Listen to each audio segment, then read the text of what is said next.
categorical promise there from John Dramani Mahama as he wraps up the State of the Nation address yesterday. Professor Bokpin joins us now. He's a professor of finance and economics at the University of Ghana. Prof, my sources are telling us that we caught you in the middle of your early morning walk. Good morning. Yes. Yes, good morning. Good morning, good morning, everyone, and our cherished listeners. Yeah, it's good of you to make time for us. We appreciate it. Yesterday was interesting, and ultimately, the president's picture that he paints of the economy is worrying. The suggestion here is that we are drowning in debt. Some of this debt is held on the books of ECG, Cocoa Board, and other institutions. And essentially, we have climbed to some dizzying heights in terms of our debt to GDP.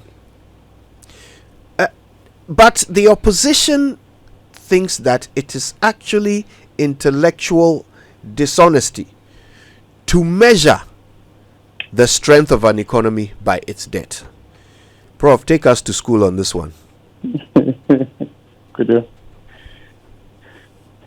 The crisis, let me begin this way. The crisis we have gone through in the last 2.5 years or so can best be described as debt-induced macroeconomic instability. That tells you how fundamental debt unsustainability is.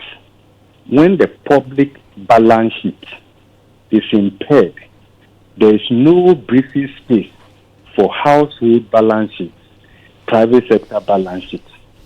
When the public balance sheet is messed up, its implications goes beyond just the public sector. It has implications for the overall condition of the financial sector. And that is what we saw with the domestic debt exchange. So this was a public sector balance sheet full of debt, not justified by the economic fundamentals. So the first time in our history, we've had to go through a very painful domestic debt exchange that did not even spare pensioners, that did not even spare pension funds. The first time in our history, we've restructured our debt before. In fact, in 1966, 1970, 1972, even HIPIC was a form of debt restructuring. But all that we had to do was to pass on the haircut to foreign investors or external debt. This time round, doing that was not sufficient. We had to restructure the domestic debt. And as we speak right now, we've been kicked out of our own domestic market in terms of the medium to the short end of the yield curve bonds. So you cannot separate the two. You cannot. In fact, one key macroeconomic indicator that the market values is debt sustainability. Either you measure that in terms of the present value of debt to GDP ratio, and we were not supposed to do in excess of 55%. Do you know what the figure was actually in 2022 when the IMF and the World Bank concluded their debt sustainability analysis? We were trending around 109% of GDP. This is not just nominal debt to GDP. We are talking about the present value of our public debt relative to the size of our economy was 109%. Far more than the policy dependency threshold of 55%. The external debt to revenue ratio, which should not be more than 18%, we're doing more than 22%. And as we speak right now, we have not restored debt sustainability. So it will not be consistent. In fact, and if we want to know the validity of the position of the minority, let's go back to their own State of the Nation address in 2017. In fact, if you compare line by line, paragraph by paragraph, you would see that the current president was a bit moderate in painting the state of the economy and actually deferred the details and all of that to the National Economic Forum, and then the budget statement and government economic policy. Of course, you could see that the starting point will be the economy. You can't talk about that without talking about the public debt, inflation, and all of that. Look, Kudo, 2017 State of the Nation address, you go and look at it. The NPP at that time inherited inflation of 15.4%. And then you can look at the description of the economy then. So if you go record by record and all of that, yes, at the end of the day, we are at the point where, because of the huge public debt, even though we've gone through debt restructuring, both domestic and external, if you look at the projection in terms of our debt servicing in the next 4 years, or even if you look at it in the next 10 years and all of that, you can see that it leaves very little space for development spending in terms of spending in the area of agriculture, health, education, and all of that. So, but I think the take home from yesterday's State of the Nation's address, and again, I link that to what happened in 2017, is that despite all these descriptions, both leaders have forcefully demonstrated that they will be able to solve it. In fact, the president said, I would fix it. And for me, that gives hope. That is like taking personal responsibility. That is not like, of course, others are saying that it was full of lamentations. I'm not sure the president actually or intended to write the second book of Lamentations in the Old Testament. Clearly, the president outlined what they are going to do. Of course, others will say that when it comes to the State of the Nation, they just give us a positional statement. But the president went beyond, like other leaders have equally done, to tell us what and what they will do. But I think what is more interesting also is to look at the pass-through of the debt build-up from state-owned enterprises. And here the president mentioned ECG.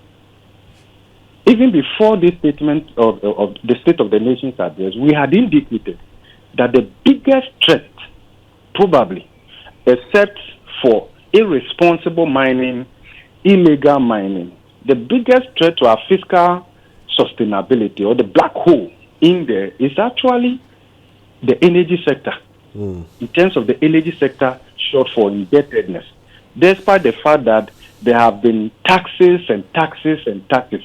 When you hear ESLA is not an innovation. ESLA is burden on consumers. So anytime in Ghana we say let's go and fix our problems, it's essentially let's go and burden the people with taxes. Even though, as the president indicated, if you look at how much ESLA has brought and the rise in the debt as well, you are wondering whether there will ever be breathing space for the taxpayer in Ghana under this dispensation, unless something happens. Then you want to also look at cocoa board. The interesting thing for which every Ghanaian should be concerned, and of course investors are concerned, is that these state-owned enterprises, per their own cash flow generation capacity and how they manage it, will not be able to resolve it unless the taxpayer, beyond paying for the utility bills and the rest of them, comes in with extra injection. That is quite worrying. So come to think about it, that as a country, 68 years after independence or so, we cannot boast of how with all the knowledge. Look, we have gone to school, we have studied. With all the knowledge, the professional qualification, we cannot demonstrate to the people of Ghana that this is how we have brought to bear all the knowledge and experience and all of that in managing our own affairs when it comes to critical state-owned enterprises. How can we feel like that? Yeah. Prof, Where is our boasting? Prof, After years of graduating students across, people have gone to Harvard, people have gone to Yale, people have gone to Oxford, and the rest of them. Where are our values? Prof, let me break this down in a way that makes it relate to every Ghanaian. So, people voted overwhelmingly for an NDC government so that their problems will be solved, their needs will be met. People want jobs. People want jobs that will pay them enough to look after their families. People want their children to go to school, get good education, get good food while they are getting good education. People want healthcare. People want roads. There are specific problems people want this government to solve. But the government is telling us in no unclear terms that there is no money. We have debts that are drowning whatever ambition they could possibly have come into government with. And there are examples. You've talked about the energy sector. I know from sources in the what's it called, the health sector, that they came to meet some 18 billion cedis worth of outstanding payments that they must make before they can even start doing anything in the ministry. And that's one ministry. So start going round and you can imagine the bills. Right? So the translation here is that whatever they promised you, you'll probably have to wait some time before you see any glimpse of it. But the president is also saying, I'll fix it. Let's assess the reality of that statement. Can John Mahama fix this economy in 4 years? 4 years is very short.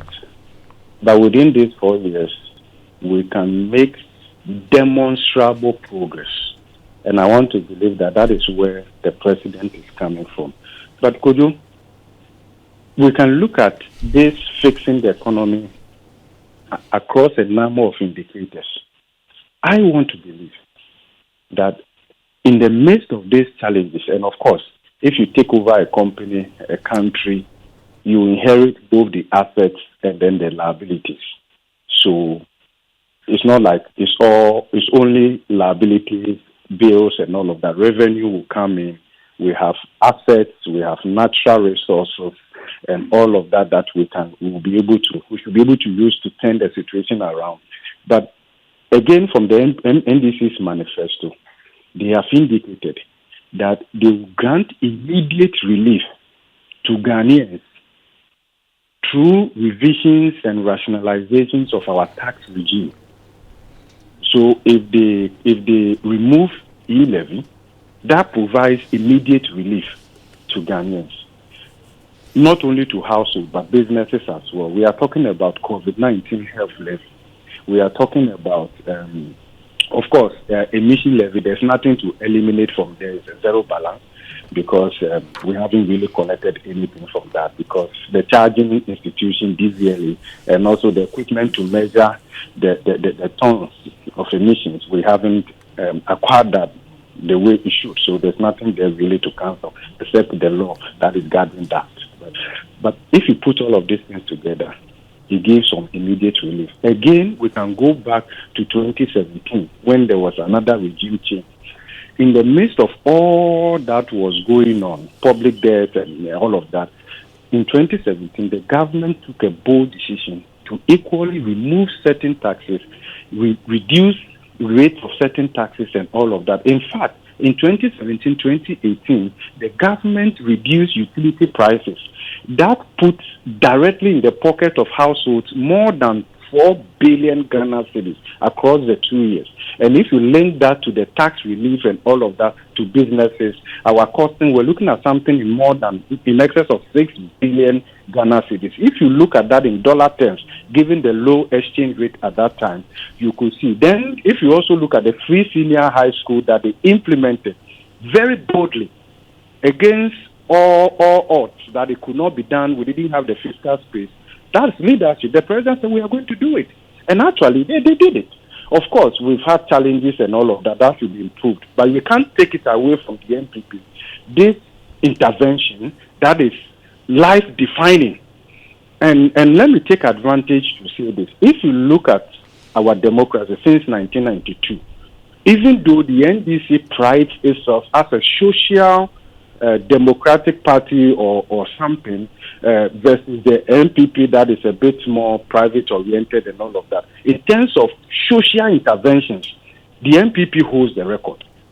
In terms of social interventions that have become enduring and transformative in our country. So at least going for it's not like just doing for the doing sake. But the NDC must critically look at certain key interventions that will last or that will go beyond their 4-year term or their 8-year term and all of that. Of course, they are talking about 24-hour economy and then Mahama care and all of that, of course. So they are also learning from that. So, of course, they complement each other. They look at where the shortcomings are and all of that. So if you put all of these things together, yes, the liabilities are huge. Because let me say this. If you look at the media review 2024, and then you also look at the IMF publications after the third review, December 2024, it looks to me now, based on the data that we have, of course, we don't have all the data. I believe that the planning committee and the Minister of Finance, they have accurate information now about the state of our indebtedness, the deficit and all of that. But the figure we are working with, we are looking at fiscal deficit in excess of 6.5%. What that will mean is that the primary surplus of 0.5% of GDP that we are supposed to record in 2024 will be missed. What it means is that we will no longer be in the zone of debt-reducing fiscal deficit, because it's not every fiscal deficit that manifests explicitly in debt formation or increment in the debt stock. There's a fiscal deficit level where we say debt-reducing fiscal deficit because your primary balance is positive. Right, we will miss that. We have to now recalibrate the framework, and I believe that as all the liabilities trickle in and all of that, and remember, actually from 2008, and there were from there you will see that there are usually huge payments that will be made in the last week or so of that administration before the handover happens. I believe that under this current transition, something similar would happen, some kind of huge payments that probably will derail the fiscal outlook and all of that, but that has to be managed. I believe that the important thing is that the president has embraced that, and he says that in the midst of all of these things, I will fix it. There are low-hanging fruits that the president has spoken about. I heard about the agriculture for economic transformation agenda and akukon keten and all of that. I believe that these are low-hanging fruits that we can actually use to bring down inflation and offer relief to Ghanaians immediately. Once inflation comes down significantly to the threshold between 6 and 10%, and of course we should be doing better than that going forward. That will also preserve the value of cash flows for households and then businesses. That will help them to plan. I mentioned yesterday on this same network that if you look at the level of poverty, we are talking about close to 30% of Ghanaians that are in extreme poverty. That is just at the lower end, right? But if you look at lower middle income poverty, upper middle income poverty, you can see that the crisis we've gone through from actually the third quarter of 2021 is more of a crisis of leveling up, right? So it's a middle class crisis that actually reduced the level of the middle class to a step below. So you can see the increase in lower middle income poverty, upper middle income poverty, and all of that. So those are things that I believe that we have to address going forward. Then environmental sustainability. But yesterday I didn't see the and Prof. Yes. George Jaffe here. Good morning. Hey, George. How are you? I'm fine, thank you, Prof. Prof, a quick question. In talking about fixing the situation, how does the IMF program play in all these things in terms of correcting the challenge? And the fact that there are indications that we could get out when the program ends in 2026, or we could roll over in trying to fix the situation. How critical is the IMF program when we were in the IMF program when some of these challenges came up? That is one. And even two, the whole argument about how we should report the situation, the argument about the cash basis budget and the accrual basis issue, because on cash basis they've not spent, but on commitment and interest arrears and all those things, it could have gone up. So I believe that the IMF has a considerable insight about this fiscal slippages. And why am I saying so? their recent staff visits and the statement they issued, you can deduce from that statement that the IMF was a bit more accommodating. In fact, they didn't provide a lot more details, but rather indicated that they would look at all of this comprehensively during the fourth review in April. I want to believe that as the numbers trickle in, the fiscal stand and all of that, it would inform whether changes should be made to the threshold, the indicators, and all of that under the program. And I believe that that would also strengthen the hands of the government in terms of making adjustments to the program, because it's not cast in stone. We can take our mind back to 2017. The 2016 election also struggled an IMF program. Of course, by the time we're done with the 2016 elections, practically the program targets were off. To bring that back, we needed to make significant changes and also took advantage of that to extend the program. So now that we are having a clearer picture of what the situation is, because there are clear targets under the program, and then we want to look at the actuals, and then that should also strengthen the bargaining power of the government. But I have said that the government should be bold, and the IMF must equally be considerate about accommodating changes under the program. Other than that, there is no way the government will be able to implement their agenda under this current program. There's no way. It will be very difficult. So that is quite clear to me. Prof, MFR here. And so at the heart of this conversation really is a young man or a young woman who's wondering, where is my next meal coming from because of unemployment? I mean, quite recently, the Ghana Statistical Service says that our unemployment rate is 13%, and even underemployment is even more worrying. Now, the government says that it wants to cure this particularly with a 24-hour economy. I love listening to you because of economics. I always say that at the heart of this conversation is demand and supply. And the 24-hour economy will be at its very formative stage in this 4 years, especially because of policy formulation, putting structures and institutions in place. What really should the government be doing, holding people who can at least hold mind, body, and soul together to provide a meal for themselves until this 24-hour economy? And even whilst you're at it, Prof, please explain to me, do we really have that amount of demand so that we can supply with 24-hour economy? Is that level of demand in this country? The way that a question on the 24-hour economy will be like the way Jesus asked if this cup will pass me over. I don't know whether you will forgive me if I skip this. Oh, Prof, this one here we beg. Drink and drink deep from the cup. Prof, you just came from a walk. You have energy. Get at it.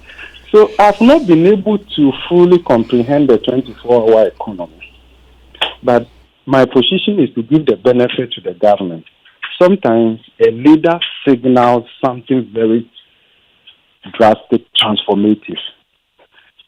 And it's up to private sector households to embrace it and all of that. So we can make it work. And I believe that government has listened to the criticisms, and they are incorporating all of that, even as they will launch the 24-hour economy and all of that. When it comes to demand, typically, countries look beyond their national demand conditions.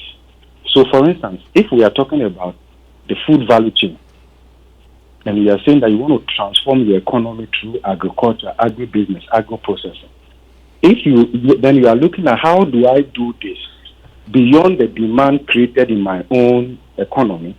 We are talking about the African continental free trade.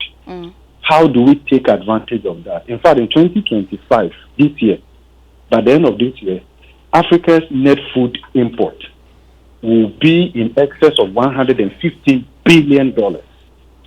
Food import. So it's not only Ghana that is importing food across the continent. So you are saying that, okay, how do we take advantage where do we have comparative advantage? But of course, economics has moved beyond comparative advantage. Because you can have comparative advantage, but others are creating competitive advantage.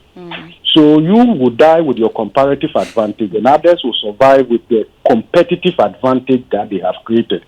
So how do we leverage on this within the African continental free trade?